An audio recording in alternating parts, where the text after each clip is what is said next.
If you grew up on a farm anywhere in Canada, or in Britain, or half the world besides, there's a good chance the first tractor you ever drove was a Massey-Ferguson, that unmistakable red machine your father trusted to bring the harvest in year after year. Behind that red paint was a giant. At its height, Massey-Ferguson was the largest farm machinery maker on Earth. 68,000 people building combines and tractors in a dozen countries. It survived the Binder War that made it, survived 2 world wars, survived the Great Depression, and every rival that ever came for it. And then, after more than a century, the largest combine plant ever built fell silent, and the name itself left the country that made it.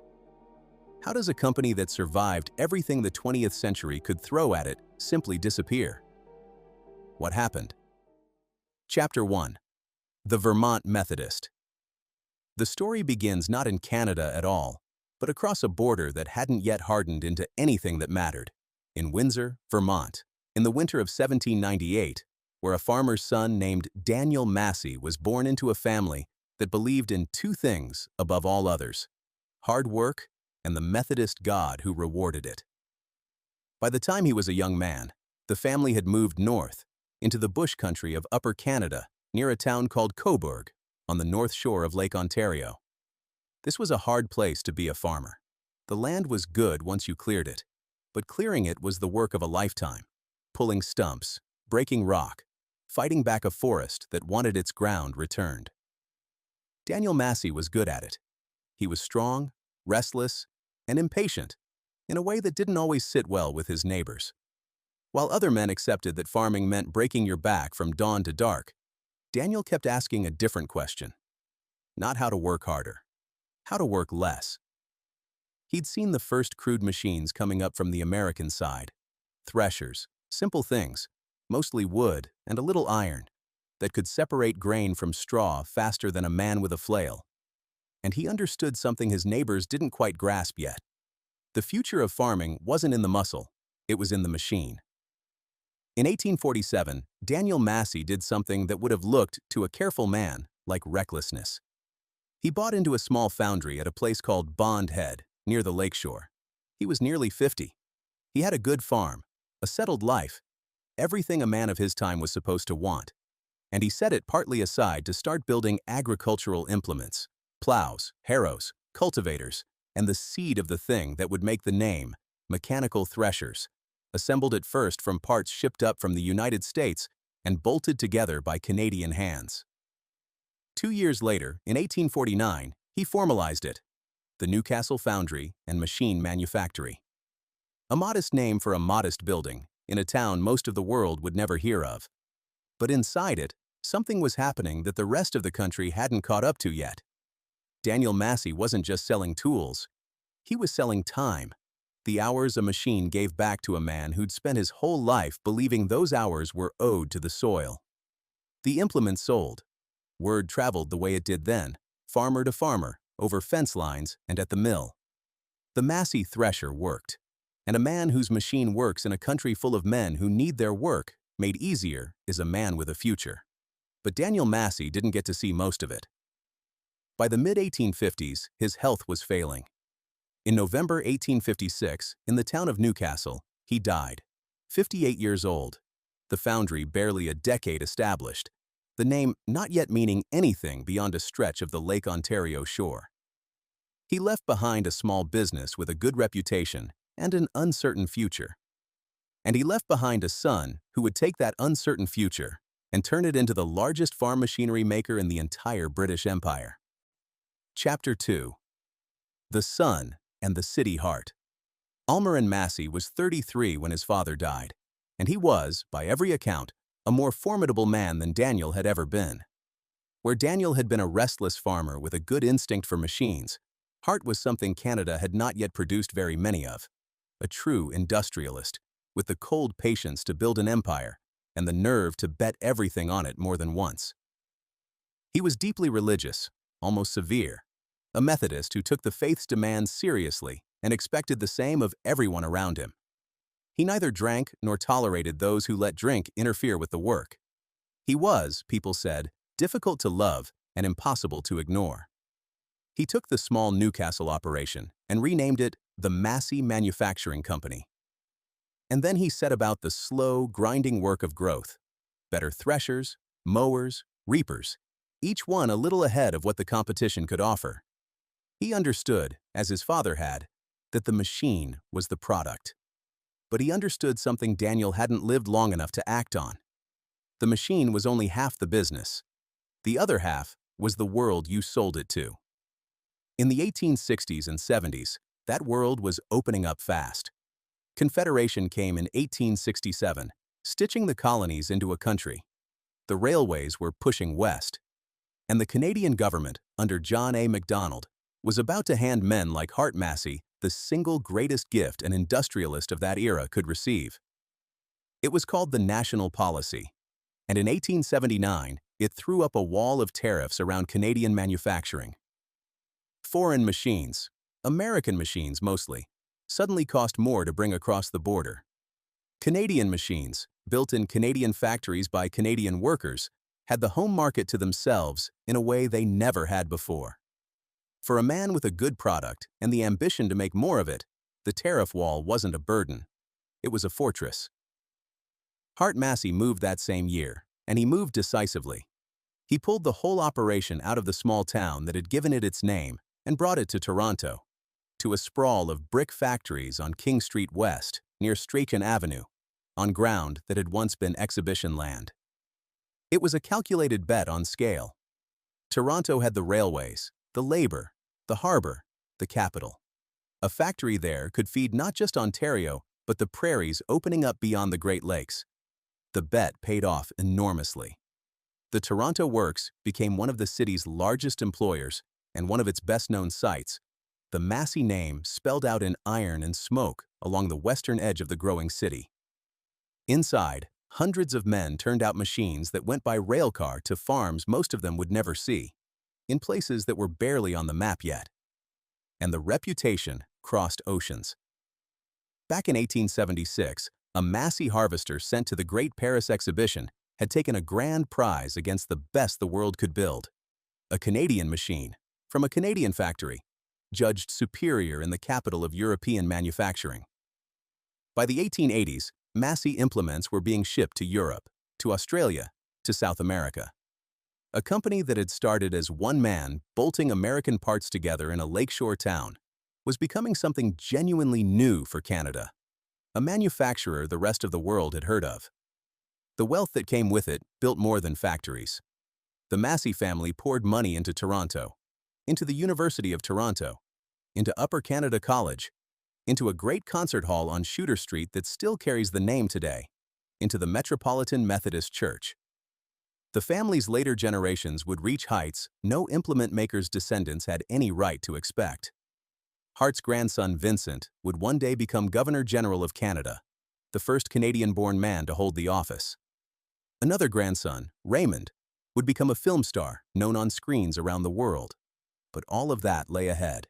In the 1880s, Hart Massey had one problem he hadn't solved, and it had a name.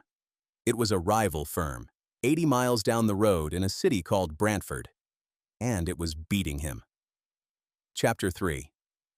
The binder wore Alanson Harris was cut from much the same cloth as the Masseys, a self-made man with a feel for machinery and no patience for being second to anyone. Born near Brantford in 1816, he'd started out in lumber and milling before turning to farm implements, setting up his own works at Beamsville in 1857. In 1863, his son John joined him, and the firm became A. Harris, Son and Company. Like the Masseys, the Harrises understood that the money was in the harvest machine, the reapers and binders that could bring in a wheat crop in a fraction of the time a crew of men with scythes could manage. And like the Masseys, they were willing to fight for every sale. In 1872, the Harris firm moved to Brantford, into the heart of Ontario's richest farming country, and the two companies settled into a rivalry that would define Canadian agriculture for the next 2 decades. Salesmen for both firms crossed the same townships, made the same promises, undercut the same prices. Farmers played one against the other. The newspapers of the farming districts filled with competing advertisements, each company claiming its binder was lighter, faster, more reliable than the others. They called it the Binder War, and for a long time it was a stalemate. Then, around 1890, Allenson Harris won it. The breakthrough was a machine called the open-end binder, a refinement of an American design that could handle the grain more efficiently than anything Massey had on offer. It was a genuine technological leap, and for the first time in the long rivalry, Harris had a product that was simply better. For Hart Massey, this was the one thing he could not abide. He had spent his life staying half a step ahead. Now a competitor down the road had pulled in front of him, and the farmers were noticing. A lesser man might have answered by racing to copy the machine. Hart Massey did something far more characteristic. He looked at the rival who had beaten him, and instead of fighting harder, he proposed they stop fighting altogether. On the 6th of May, 1891, the Massey Manufacturing Company and A. Harris, Son and Company merged into a single firm, the Massey-Harris Company. At a stroke, the two bitterest rivals in Canadian farm machinery became one, and that one company now controlled something close to half the entire grain harvesting market in the country. It was, overnight, the largest agricultural implement manufacturer in the British Empire. What followed was an appetite. Massey-Harris began swallowing its remaining competitors one by one.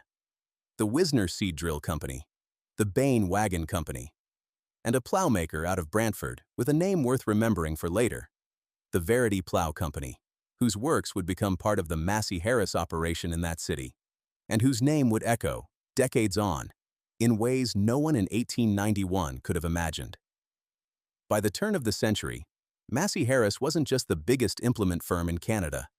It was one of the few Canadian companies of any kind that mattered on the world stage, and it had not yet built the machine that would make it legendary. Chapter 4.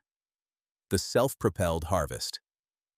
For a Canadian company to become a true multinational in the early 20th century was almost unheard of.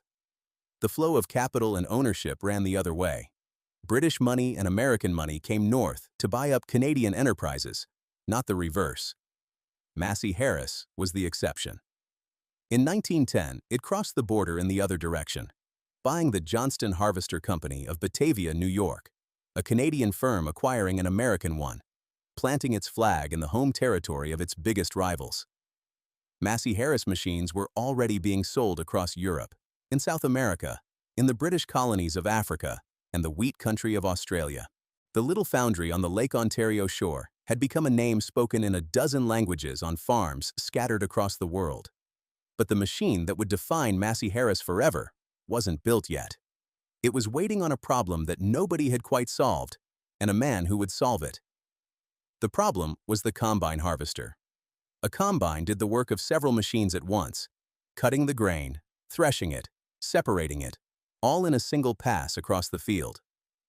The machines existed by the 1930s, but they were monsters, enormous, ruinously expensive, and pulled behind tractors, which meant the tractor and its driver trampled and wasted a swath of standing grain just getting the combine into position.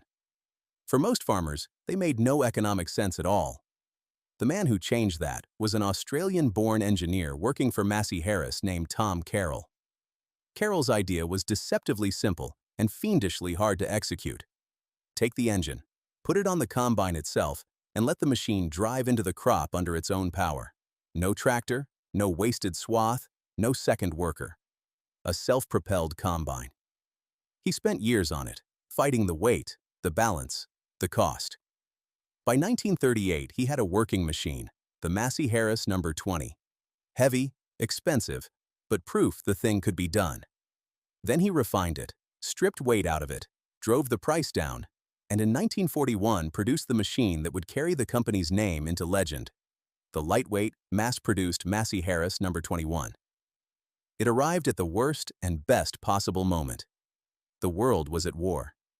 The Second World War turned farm machinery into a weapon as surely as any tank. Armies marched on food, and the men who'd normally have harvested it were overseas in uniform. North America had to feed itself, feed Britain, and feed the war, with fewer farmhands than it had ever had. And Massey-Harris had the one machine that could do more with fewer men than anything else in the field. The man who saw the opportunity was the company's American sales vice president, a salesman named Joe Tucker, and what he pulled off in 1944 became one of the great stories in the history of the harvest. With wartime production tightly rationed by the United States War Production Board, Tucker went to Washington and made an argument that sounded almost too clever to work. "Give us steel for 500 extra number 21 combines," he said, "and we won't just sell them, we'll deploy them." He proposed what he called the Harvest Brigade. 500 self-propelled combines sold only to operators who pledged to bring in at least 2,000 acres of grain each, then sent rolling north with the ripening crop, from the Texas plains all the way to the Canadian prairies, following the harvest as it matured. Washington said yes, and the Harvest Brigade did exactly what Tucker promised. Through the summer and autumn of 1944, the red Massey-Harris combines swept up through the heart of the continent, harvesting on a scale no one had seen, averaging more than 2,000 acres apiece, putting up a mountain of grain with a skeleton crew of operators, while a generation of farmhands was away at war. The brigade saved fuel, saved labor, saved crops that might otherwise have rotted in the field. It was so famous that Hollywood made a film loosely inspired by it, and it cemented Massey-Harris in the mind of every wheat farmer from Texas to Saskatchewan as the name in self-propelled combines. The war demanded more of the company than combines, too. Massey-Harris factories turned out military hardware, light tanks, the M5 Stuart and the M24 Chaffee among them, rolling off Canadian and American lines to fight in theaters half a world away. And the war touched the company in the other direction as well. A Massey-Harris plant at Westhoven in Germany was flattened by Allied bombing. A single firm building the machines of the harvest and the machines of the war on both sides of a front line.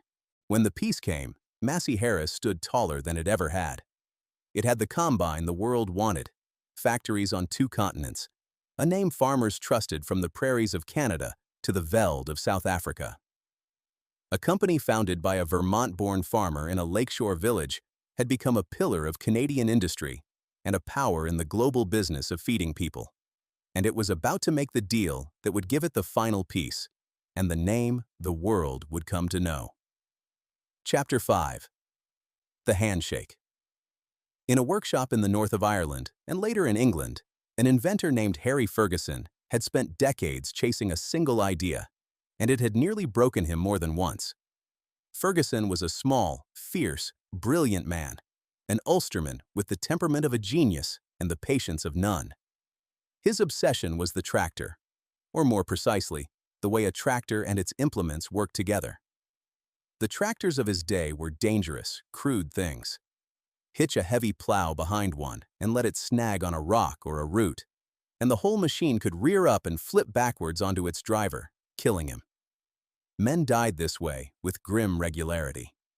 Ferguson's answer, which he patented in 1926, was an elegant piece of engineering called the 3-point hitch, a system that linked the implement to the tractor so that the forces balanced, the plow rode at a steady depth, and the machine couldn't rear up and kill the man driving it. It was, quietly, one of the most important inventions in the history of farming. Nearly every tractor built since carries some version of it. In October 1938, Ferguson took his system to the most powerful man in the industry. He sat down with Henry Ford at Ford's estate in Michigan, and the two men struck a deal. Not on paper, not with lawyers, but on a handshake. Ford would build tractors using Ferguson's system. Ferguson would handle the design and the distribution. For years, the famous Ford-Ferguson handshake agreement built tractors by the hundreds of thousands. Then, Henry Ford died, and his grandson, Henry Ford II, took over the company and ended the arrangement. Ferguson, who had built his entire business on that handshake, was suddenly cut off from the factory that made his machines. He did the only thing a man of his temperament could do. He sued. The legal battle dragged for years, and when it finally settled in 1952, Ferguson walked away with $9.25 million, a fortune at the time, but no factory, no partner, and a company that needed a future. He founded in Canada. In 1953, Harry Ferguson Limited merged with Massey-Harris, and the combined company took the slightly unwieldy name of Massey-Harris Ferguson. It was a marriage of the two halves of mechanized farming, Massey-Harris with its combines and its global reach, Ferguson with the hitch system that had made the modern tractor safe and the engineering brilliance behind it. The fit was so complete that within a few years, the older name was quietly dropped. In 1958, the company became, simply, Massey-Ferguson. And it didn't stop there. To control its own destiny, Massey-Ferguson went looking for the engines that powered its machines. In 1959, it bought Perkins, the great diesel engine maker of Peterborough, England, and the Italian tractor firm Landini in the same year. A company that had begun by bolting together imported parts now built its own engines, its own tractors, its own combines, and sold them under one of the most recognized names in the world. The red Massey-Ferguson tractor was becoming a fixture in the fields of more than 100 countries. The Vermont Farmers' Foundry was now a global colossus. It had survived the Binder War, 2 world wars, the Great Depression, and the death of its founders. It had outlasted every rival it had ever faced. It employed thousands, fed millions, and carried the name of a small Lake Ontario town to every continent on Earth. Standing at the threshold of the 1960s, with the red tractors rolling off the lines and the world buying everything it could build, Massey-Ferguson looked exactly like what it was, one of the very few truly great companies Canada had ever produced, and one that seemed, by every measure that mattered, indestructible. That was the danger of it, because the men who would gather around this company in the decades to come would look at all that strength and see something else entirely. Not a national treasure to be guarded, an asset to be used. Chapter 6. The Holding Company. The man who would set Massey-Ferguson on the road to ruin did not arrive with a takeover or a raid. He arrived the way money usually arrives in these stories, quietly, through a holding company, in a transaction most of the workers on the floor never heard about. The holding company was called Argus Corporation, and it had been built in 1945 by one of the most powerful businessmen Canada ever produced, Edward Plunkett Taylor, a Toronto brewing magnate with a genius for assembling control of great enterprises while owning only a slice of them. Argus didn't make anything. It owned things, controlling stakes in some of the largest companies in the country, held together by a web of preferred shares and board seats that let a handful of men in a Toronto office direct the affairs of firms employing tens of thousands. By the early 1950s, Argus had taken a controlling interest in Massey-Harris. The Vermont Farmers' Foundry now answered, ultimately, to a brewer's holding company. For a while, that distance did the company no harm at all. In 1956, Argus installed a new president, and he turned out to be the right man at the right moment. His name was Albert A. Thornborough, a quiet, precise American, Kansas-born, an economist by training rather than an implement man. He didn't have machine oil in his blood the way the Masseys had. What he had was a clear-eyed read on where the company's future lay, and it wasn't only in North America. Thornborough looked at the maturing markets of the United States and Canada, where every farmer who wanted a tractor more or less had one, and he turned the company outward. Under his direction, Massey-Ferguson pushed hard into Europe, into the developing world, into every market where farming was still mechanizing, and the demand for tractors was just beginning to climb. The strategy worked spectacularly. Massey-Ferguson became the #1 seller of farm implements in Britain, in France, across Scandinavia. It planted itself in the newly independent nations of Africa, dominant in Ghana, in Nigeria, and across South America and Asia, wherever the red tractor could find a field that needed working. By the 1960s, Massey-Ferguson wasn't just a Canadian company that exported. It was a genuine multinational, with factories scattered across a dozen countries and a head office in Toronto directing an empire that touched 6 continents. For a nation that was used to being the branch plant, the place where other people's head offices sent their orders, this was something to be proud of. Massey-Ferguson was Canada's head office. The orders went out from Toronto, and the men who controlled it, through Argus, grew very rich and very confident. By 1964, the companies in the Argus orbit accounted for fully 10% of all the shares traded on the Toronto Stock Exchange on any given day. A small group of men, in a quiet office, sat at the center of 1/10 of the daily life of Canadian capital. The most powerful of them, after E.P. Taylor stepped back, was a financier named John Angus McDougald, Bud McDougald to those who knew him, a man of immense wealth, impeccable tailoring, and almost no interest in the actual business of building tractors. To McDougald and the Argus Circle, Massey-Ferguson was the crown jewel of the portfolio. Not a company full of people, a jewel. Something you owned and displayed, and one day might sell. But all of that was happening above the clouds, in a world of preferred shares and board seats and gentlemen's lunches. Down on the ground, in a city 80 miles southwest of Toronto, the red tractors and the great combines were rolling off the line in numbers the world had never seen, and the people building them were living through the best years their towns would ever know. Chapter 7. The Combine Capital. To understand what Massey-Ferguson meant, you have to go to Brantford. The city sat in the rich farm country of southwestern Ontario, on the Grand River, and by the middle of the 20th century, it had become something the local people said with real pride. The Combine Capital, the Birmingham of Canada. It earned both names honestly. Brantford built farm machinery, Massey-Ferguson, and its great local rival Cockshut, which would later become White Farm. And between them, those factories paid the highest industrial wages anywhere in Ontario. A man with a job at the Massey plant in Brantford had arrived. He could buy a house, raise a family, run a car, and put hockey equipment on his kids without ever wondering how he'd manage it. In the early 1960s, Massey-Ferguson made a statement of confidence in concrete and steel. It built a new combine plant on Park Road, on a site of more than 300 acres. And when it opened in 1964, it was the largest combine factory in the world. Think about what that sentence meant for a Canadian city of 80,000 people. Not the largest in Ontario, not the largest in Canada. The largest combine plant anywhere on Earth, sitting on the edge of Brantford, turning out the machines that brought in harvests on 5 continents. Imagine arriving for the morning shift there in, say, 1968. You'd leave the house in the dark half the year, your breath clouding in the cold, and join the river of men walking and driving toward the plant. The parking lot filling, headlight after headlight swinging in off Park Road, the great low buildings ahead of you with their lights already burning. You'd punch in, and you'd step from a Canadian winter morning into a world of heat and noise and motion that ran on its own weather entirely. Inside, the plant was a city under one roof. The combine started at one end as steel, sheet and plate and bar stock, and emerged at the other end as a finished machine, painted Massey red, ready to roll onto a rail car. Between those two ends ran the whole process, department by department, each with its own rhythm and its own particular character.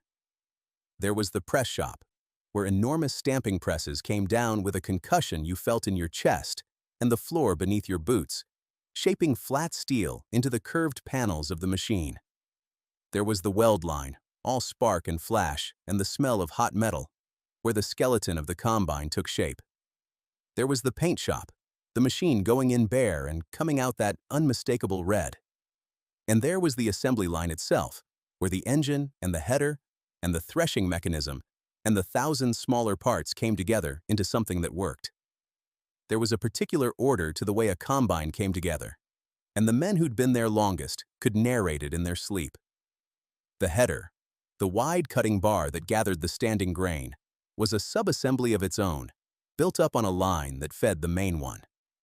The threshing drum, the heart of the machine, where the grain was beaten free of the straw, was a piece of precision that the older hands guarded jealously. Set it wrong, and the whole machine would waste a tenth of the crop it was built to save. The engine dropped in from above on a hoist, swinging over the line while a crew of 3 guided it down onto its mounts. And at the end, before the machine rolled off to be crated or driven onto a flat car, a tester would take it through its motions. Every belt, every auger, every hydraulic ram. Because a combine that failed in a Saskatchewan wheat field in September, 1,000 miles from the nearest Massey dealer, was a combine that cost the company something far more expensive than money. It cost the company its name, and the name, in the end, was the whole business. The men on that line were skilled, and they knew it. A welder who could lay a clean bead on a curved seam all day without a flaw. a machinist who could hold a tolerance by feel, a line foreman who could look at a half-built combine and know in a glance whether it was right. These were not interchangeable men. The skill lived in their hands, built up over years, and a good tradesman at the Massey plant carried himself with the quiet certainty of a man who knew exactly what he was worth. The work was hard on the body, and the Canadian climate made it harder. In summer, the plant baked. In winter, the cold pressed in at every door and loading bay, and the contrast between the frigid air outside and the heat of the weld lines and paint ovens inside was a daily fact of working life. Men learned to dress for two climates at once, to peel off layers as they moved from the cold end of the building to the hot, to keep their hands working when the metal they handled had come in off a rail car at 20 below. Nobody taught you the trick of it. You learned it, or you were miserable. And the floor had a sound to it. Not just the machinery, but the voices. Because the men building those combines had come from everywhere. Chapter 8. The World on the Floor. The Massey plant, like every great Canadian factory of the post-war years, was built as much by immigration as by capital. The first and deepest layer was British, Englishmen and Scots who'd come across the Atlantic with industrial skills already in their hands, men who'd worked in the engineering shops of the old country and found in Canada a place those skills were badly wanted. Brantford itself had been shaped by that British inheritance from the start. Its industrial culture, its unions, its very rhythm of work carried an echo of the Midlands and the north of England that a visitor from Birmingham or Sheffield would have recognized in an instant. A British viewer watching the Massey men walk through the gates would have seen something deeply familiar, transplanted to a colder and wider country. Then came the great post-war waves. Italians, arriving through the 1950s and 60s, filling the line and the trades, bringing their families, their churches, their clubs. Poles and Ukrainians, many of them displaced by the war, carrying skills and a fierce work ethic and memories most of them didn't speak of. Portuguese, Hungarians, men from across a Europe that was still putting itself back together. For a great many of these families, the Massey plant was the first foothold in Canadian life, the place where the paycheck came from, where English got learned at the elbow of the man at the next station, where a newcomer became, over a decade of shifts, a Canadian. The factory floor had its hierarchies and its frictions, the way every such place does, the older hands and the newcomers, the skilled trades and the line, the rivalries of language and neighborhood. But it had its solidarities too, and the deepest of those ran through the union. The men at Brantford were represented by the United Auto Workers, Local 458, and the union was far more than a body that bargained wages. It was a community institution, a place that organized, that defended, that remembered. The union hall was where grievances were aired, and where a man who'd been wronged by a foreman could find someone to stand with him. Across the country, in the Toronto Works on King Street, the same union held Local 439. When the contracts came up, it was these locals that sat across the table from the men sent down by Toronto and, ultimately, by Argus. The union's strength was not abstract. It showed up in the contract, and the contract showed up in the life. Where a man in a non-union shop took what he was given, the men at Brantford had wages negotiated, grievances heard, seniority protected, and a pension promised at the end of it. The promise, above all, that if you gave the company your working life, the company would see you through the years after. That promise was the quiet foundation under every brick house and every summer cottage and every Saturday at the rink. A man took the heat of the weld line and the cold of the loading bay for 30 years, because there was a settlement waiting at the end of it, written into the contract, backed by the largest farm machinery maker in the world. It did not occur to anyone for a moment, that a promise made by a company that size could simply be broken. The company was too big to break it. The company was too big to break. Those two ideas felt, in the golden years, like the same idea. They were not. What the wages bought was a particular kind of life, modest, secure, and good. A brick house on a quiet Brantford street, a car in the driveway, a week at a cottage somewhere on a lake in the summer. Saturday hockey for the boys, the rink as much a community hall as the Legion or the church. The factory whistle organized the day, and the shifts organized the town. The diners that filled at shift change, the taverns that knew which men drank after days and which after nights, the whole human ecology of a place where one great employer set the rhythm for tens of thousands of lives. It is worth being precise about the scale of that dependence, because it explains everything that came after. In Brantford, a city of around 80,000 people, the two great machinery makers, Massey-Ferguson and Cockshut, later White Farm, together employed more than 7,000. Take those two factories out of a city that size, and you don't just have an unemployment problem. You have the removal of the thing the city was built around. But in the golden years, nobody was doing that arithmetic.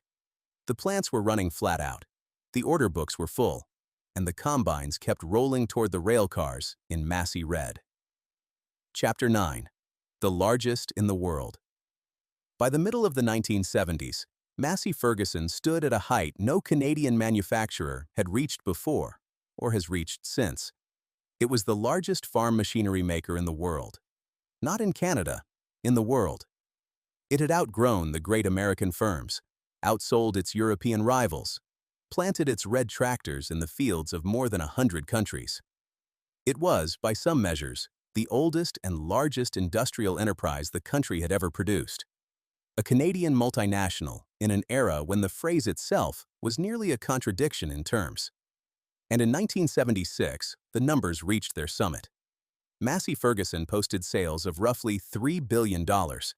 It employed 68,000 people. It ran 50 plants across 12 countries.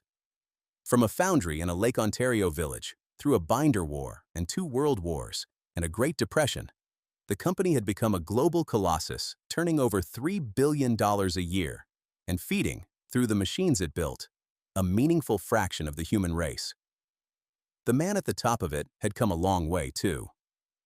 Albert Thornbrough, the quiet Kansas economist Argus had installed 20 years earlier, now ran one of the great industrial empires on Earth and was paid accordingly. In 1977, his salary reached $471,000, the highest paid to any executive in Canada. It was a number that said, as clearly as any combine on any railcar, that Massey-Ferguson had arrived at the very top. Press coverage of the era treated Massey-Ferguson the way it treated a national institution, which is what the company had become. It was the proof that Canada could do more than dig things out of the ground and ship them south, that a Canadian firm could design, build, and sell finished machinery to the whole world and beat the Americans and the Europeans at it. When the company spoke, governments listened, because Massey-Ferguson's health was, in a real sense, a measure of the country's industrial self-respect. Cabinet ministers took its calls. The banks extended its credit on the strength of its name as much as its balance sheet. Provincial premiers competed for its plants. The company had become, without anyone quite deciding it should, a kind of public trust dressed in private clothes, owned by Argus, run for profit, but woven so deeply into the towns it fed, and the country it flattered, that its fate had stopped being a purely private matter. That confusion, between what Massey-Ferguson was to its shareholders and what it was to the country, would matter enormously when the crisis came. Because when a private company that the public thinks of as theirs begins to fail, the question of who is responsible for saving it has no clean answer. And the men who would soon control it understood that confusion better than anyone and would use it. The red tractor had become something more than a machine. In the farm country of Canada, of Britain, of Australia and Africa and South America, it was a fixture of life. The color itself, a kind of brand, instantly known, deeply trusted. Farmers who bought a Massey expected it to outlast them, and often it did. There are Massey tractors from those years still running today, on farms whose owners weren't born when the machines were built. The company had a reputation that money cannot manufacture, and that takes generations to build. The reputation of a thing that works, and keeps working, and can be relied upon. To the men in the Argus office in Toronto, all of this registered as value. The crown jewel was at its most brilliant, and a jewel at its most brilliant is a jewel at its most temptingly saleable, though the temptation in 1976 was still a few years off. Because here is the thing about a summit. You can only stand on it. You cannot stay there. And the very strategy that had carried Massey-Ferguson to the top of the world, the relentless overseas expansion, the new plants in a dozen countries, the global reach that was the company's pride, had been built on a foundation that almost no one outside the finance department had looked at closely. The company had grown by borrowing, and it had borrowed short. Chapter 10. The View from the Summit. 1976 was the peak, the highest point Massey-Ferguson would ever reach, and the strange, terrible truth is that the seeds of the fall were not hidden away in some distant future. They were already in the ground, already growing, in the very years the company looked most invincible. The expansion that had built the empire had been financed not with the company's own earnings, and not with patient long-term capital, but with short-term debt. Money borrowed on terms that had to be rolled over and refinanced constantly. Money whose cost rose and fell with interest rates the company did not control. As long as rates stayed low and the order book stayed full, the arrangement worked, and Massey-Ferguson looked like a marvel. But it had made itself a hostage to two things: the price of money and the appetite of the world's farmers. And in the second half of the 1970s, both began to turn. Consider a single fact that tells the whole story of the foundation beneath the summit. Across the 50 years from 1929 to 1979, half a century that included the company's greatest triumphs, Massey-Ferguson earned a profit of more than 4% on its sales in only 5 of those years. A company can look enormous, can employ 68,000 people, and turn over $3 billion, and still be running on margins so thin that a shift in the wind can flatten it. Massey-Ferguson was a giant standing on very thin ice, and the ice was about to crack. The men running it could not see it, or would not. Thornborough and the Argus directors had spent 2 decades being right. Right about Europe, right about the developing world, right about the combine and the tractor and the global market. Success on that scale builds a confidence that is very hard to argue with, and very dangerous.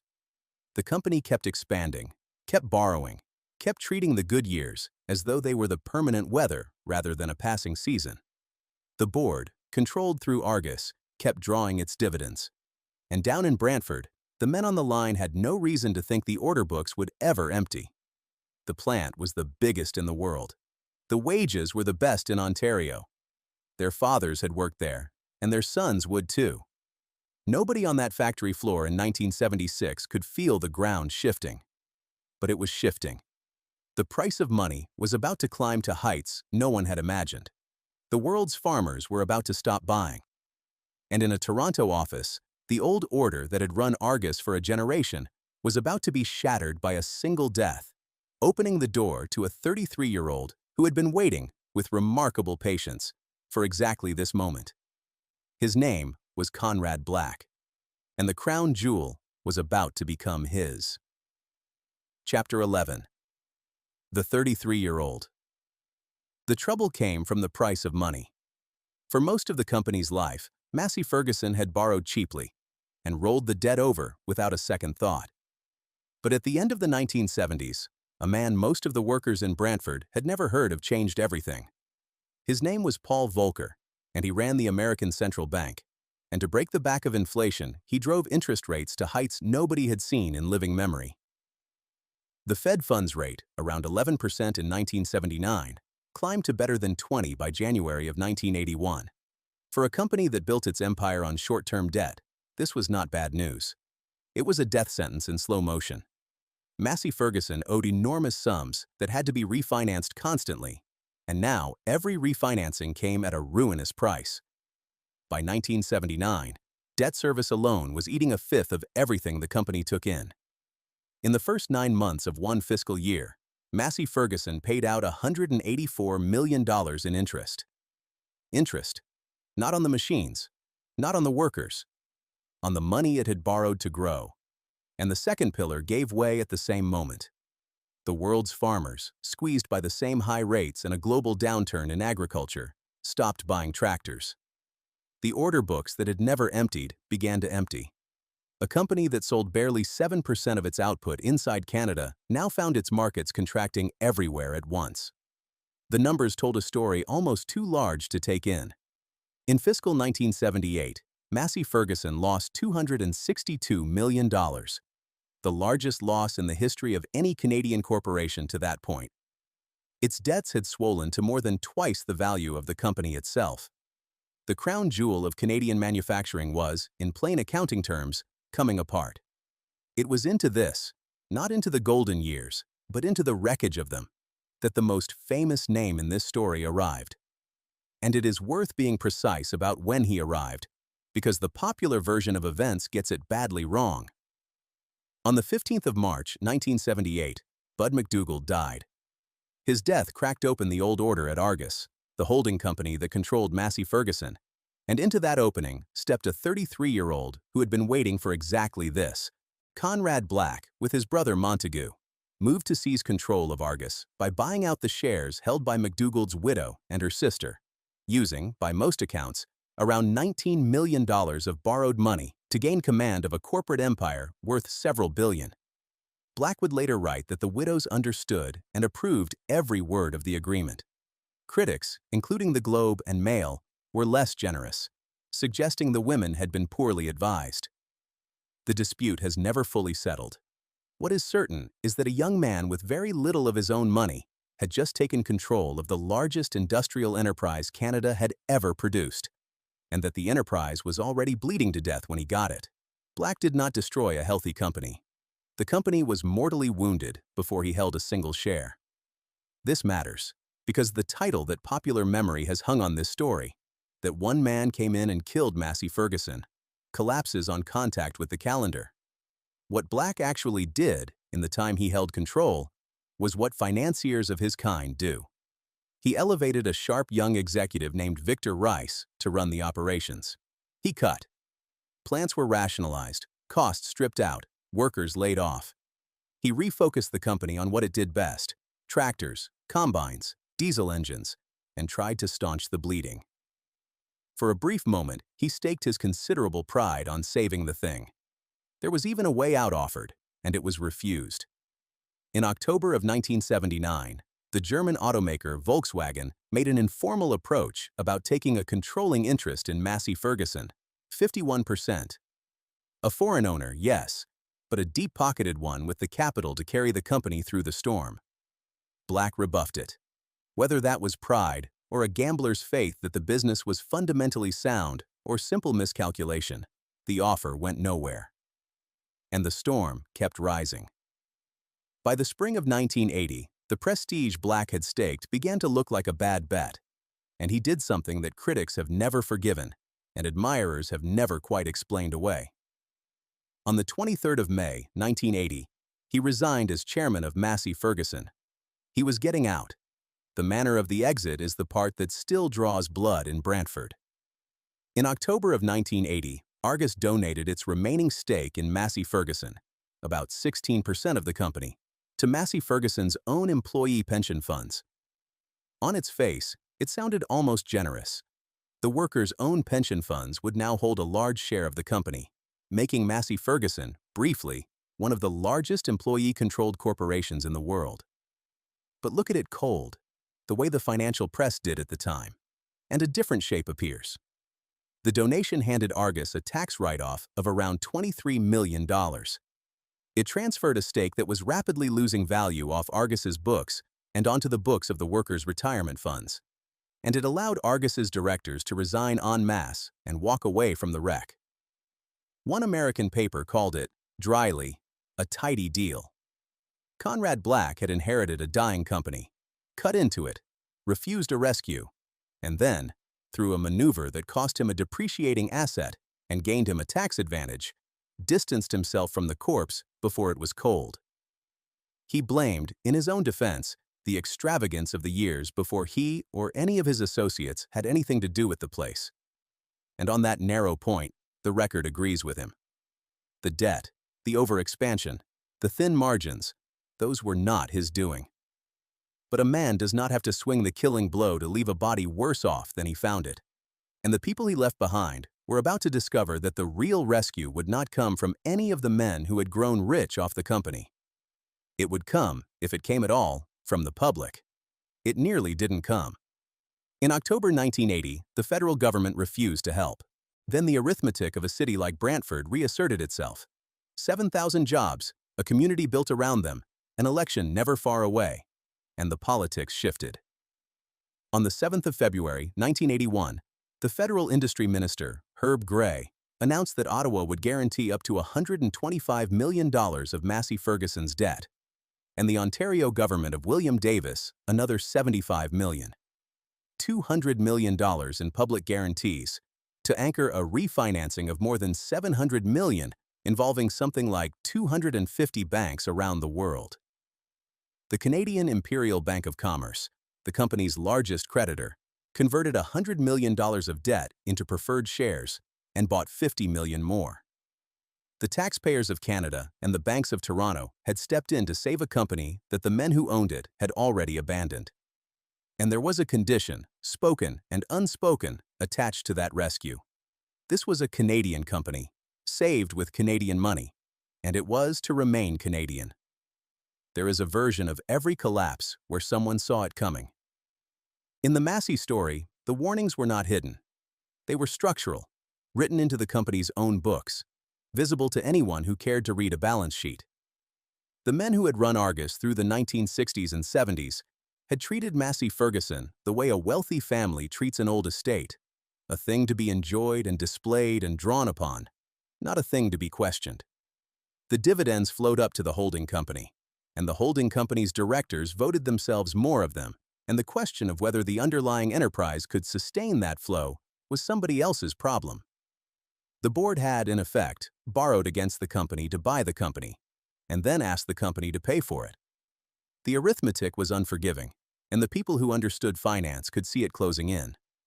Knowing changed nothing. What none of the men who arranged the rescue could guarantee was that the company they were saving would stay the company they thought they were saving.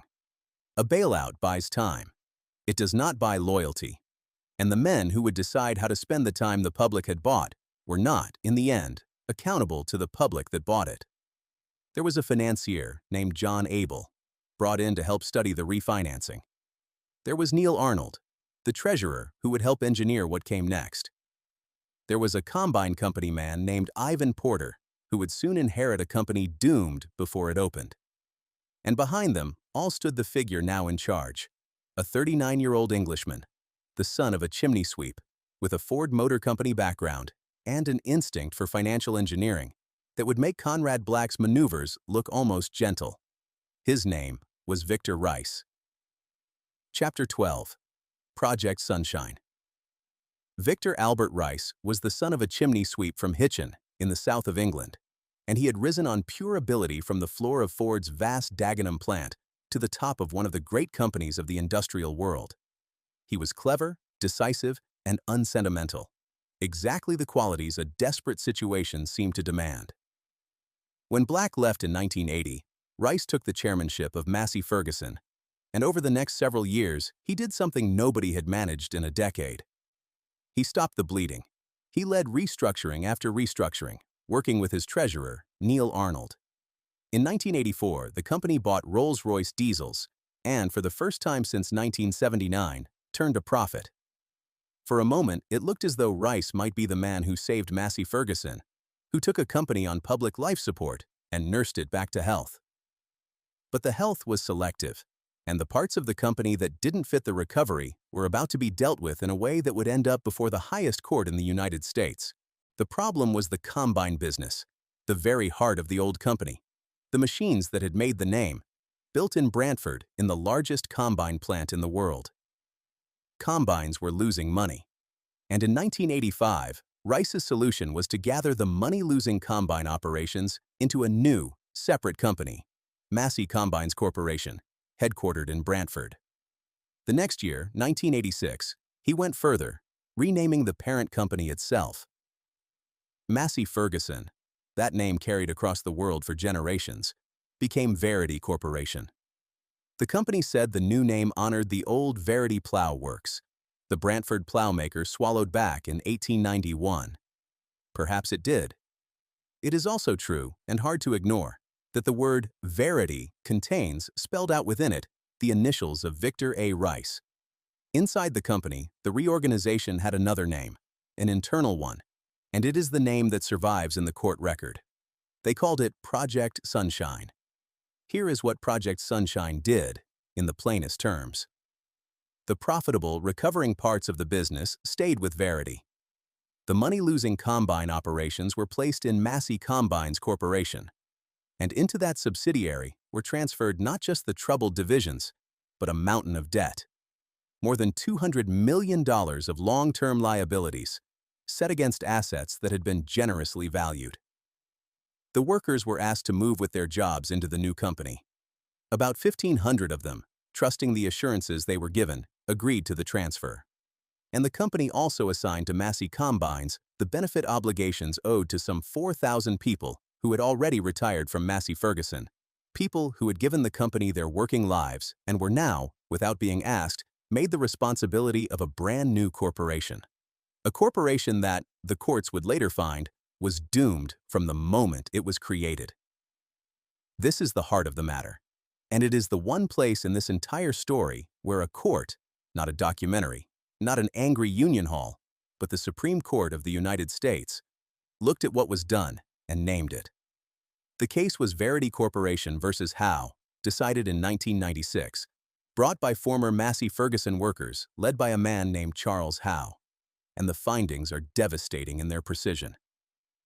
The trial court found that Massey Combines was insolvent from the day of its creation, that it hid a negative net worth of $46 million by overvaluing what it owned and underestimating what it owed. The workers had been moved into a company that was already, on the day they joined it, broke. And the Supreme Court found that Varity, acting as the guardian of those workers' benefits, had harmed them through what the court called, in plain words, deliberate deception. Massey Combines lost $88 million in its first year. By its second year, it was in receivership, and the workers who had been persuaded to transfer into it lost the non-pension benefits they had been promised, the health coverage, the supplementary protections that a working life was supposed to have earned. On the 4th of March, 1988, Massey Combines Corporation went bankrupt. So here, finally, is the honest answer to the question the title asks. Did one man destroy Massey-Ferguson? No. No single man did. The company was wounded by debt and high interest rates before any of the famous names took control. Conrad Black inherited that crisis, cut into it, and engineered his own exit. And it was under Victor Rice, 6 years after Black was gone, that the maneuver a court would call deliberate deception was carried out, breaking faith with 1,500 working men and 4,000 pensioners. The popular story wants a single villain in a single act. The truth is colder and stranger, and, in its way, sadder. A great company was taken apart in pieces by different hands, each making decisions that were legal or defensible or simply expedient, and the bill was paid, every time, by the people furthest from the boardroom. In Brantford, the bill came due on a single day. When Massey Combines went bankrupt that March, the Great Park Road plant, once the largest combine factory in the world, emptied out. Around 2,600 people walked off the floor for the last time, the company carrying close to $300 million in debt behind them. The men who had built the machines that fed the world were sent home to a city that had nothing else that size to offer them. Chapter 13. The name goes south. The collapse did not arrive all at once. It arrived the way weather arrives in southwestern Ontario in late autumn. A chill, then a harder chill, then the killing frost. It had started years before the end. The Detroit plant closed in 1982, taking some 700 jobs. In September 1983, the United Auto Workers struck 5 Massey plants, 1,400 members of Local 458 in Brantford, 200 of Local 439 in Toronto, with another 2,700 already on indefinite layoff. The man leading the Canadian auto workers through those years was Bob White, who would soon break the Canadian locals away from the American Union entirely to form the Canadian Auto Workers. The men on those picket lines were defending an average wage of around $13 an hour and a way of life that was already slipping through their fingers. By the end of 1981, unemployment in Brantford had passed 22%. By the end of 1988, after Massey combines went down, it reached 24. Nearly 1 in 4. Think of what that number means in a city of 80,000. Not a recession, a removal. The thing the city had been built around, gone. The last weeks at the Brantford plant had the particular quiet of a place that already knew. Men who had given the company 20, 30, 35 years came in and did the work. Because the work was what they knew. And because a combine half-built is a combine that has to be finished whether the company has a future or not. The line kept moving. The machines kept taking shape. And everyone on the floor understood that the orders behind these machines might be the last ones. When the bankruptcy of Massey Combines was confirmed in March of 1988, there was no ceremony. There rarely is. The largest combine plant in the world did not close with speeches. It closed with a notice and a final shift, and 2,600 people gathering their tools and their lunch pails and walking out into a Brantford afternoon that looked exactly like every other afternoon, except that it was the last one. Some of the men had fathers who had worked there. A few had grandfathers. There were families whose entire working memory ran through that one set of gates, who had measured out their lives in Massey shifts, who had bought their houses and raised their children and buried their parents on the strength of those paychecks.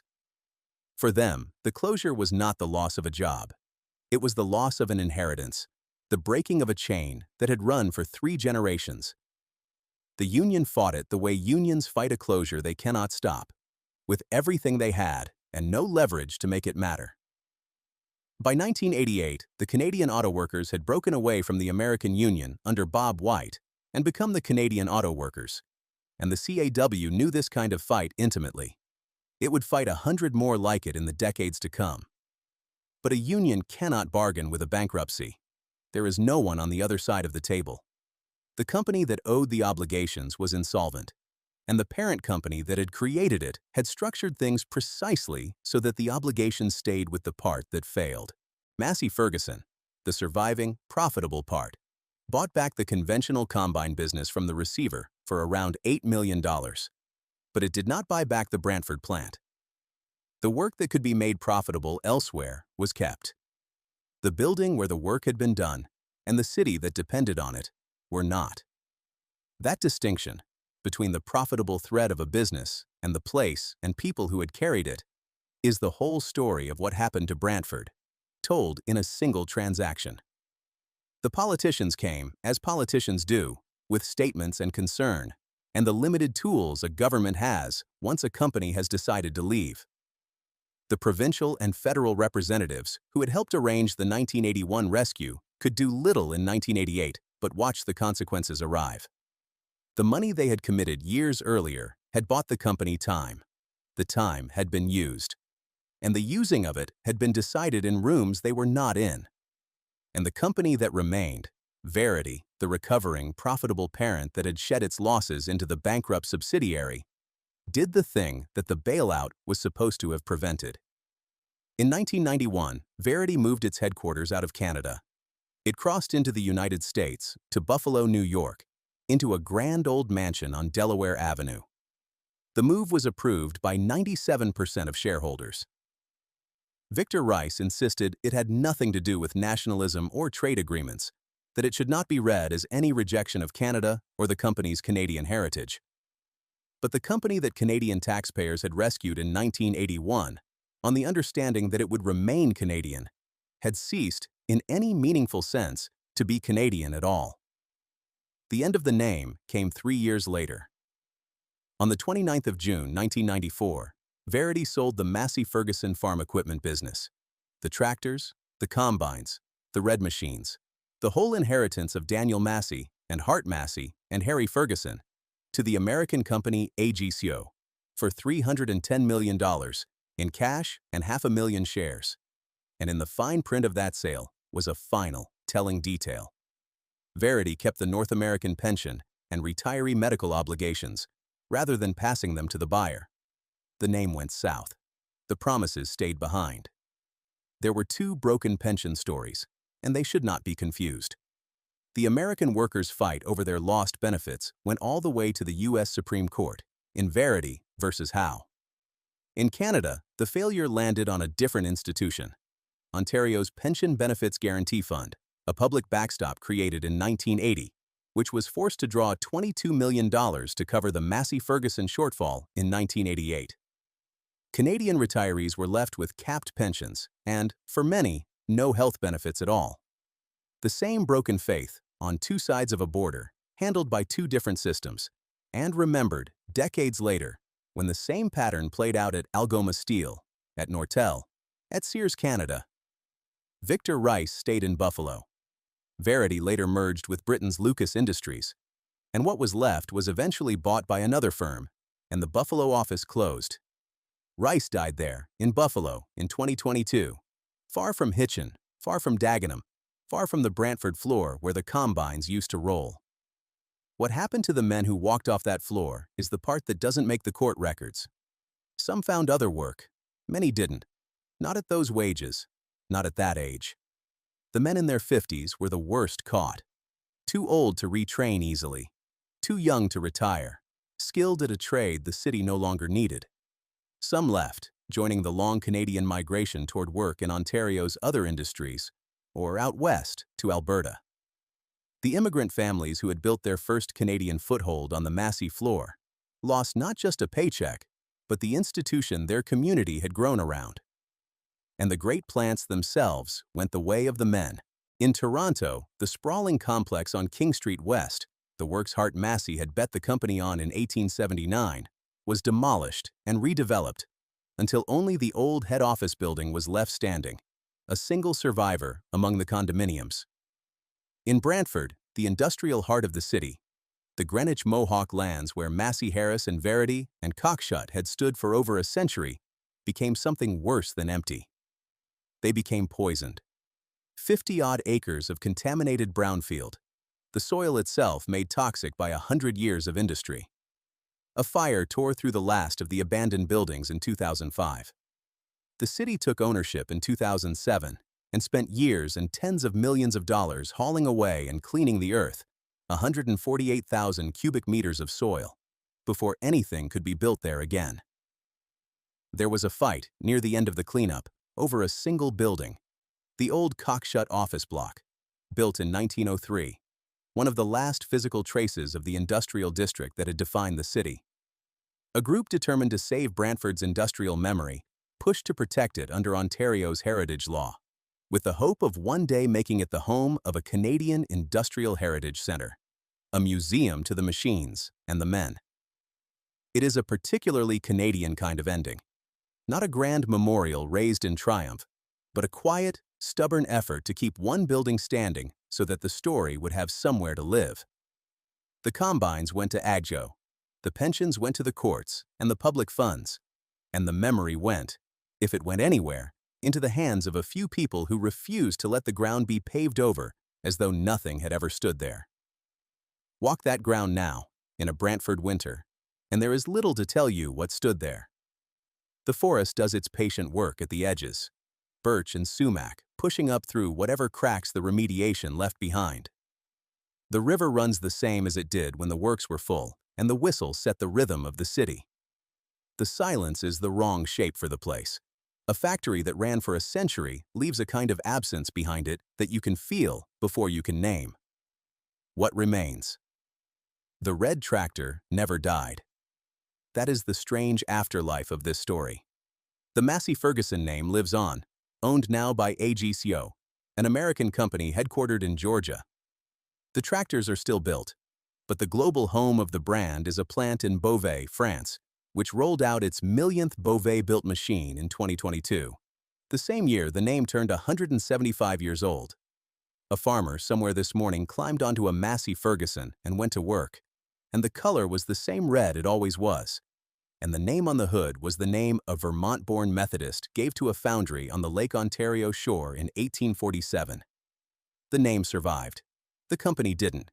And the men who built it, the welders and machinists and line foremen of Brantford and Toronto, the Italians and Poles and Britons who learned their English at the next station over, the 4,000 pensioners who were handed to a company that was broke on the day it was born. They got the worst of both. They lost the work, and they lost the promise that was supposed to outlast the work. It is tempting, standing in the cleaned and empty ground where the largest combine plant in the world once stood, to want the simple story. The one man, the villain who came and killed it. It would be easier to carry, but the truth Brantford lives with is harder than that. The company wasn't murdered in a single act. It was taken apart over years, by different hands, in transactions that were lawful and rational, and every one of them decided somewhere the welders never went. A crisis nobody on the floor created. A financier who cut and left. A reorganization a court would call deliberate deception. A headquarters that crossed a border the workers' grandparents had crossed in the other direction, carrying their tools, looking for a place to build a life. Daniel Massey sold farmers their time back, the hours the machine gave to the man. 140 years later, the men who built those machines were handed a different accounting, and the hours did not come back, and the promise did not hold. The river runs. The forest comes on, patient and quiet. And the red tractors go out to the fields every morning, carrying a name that long ago stopped meaning the place it came from.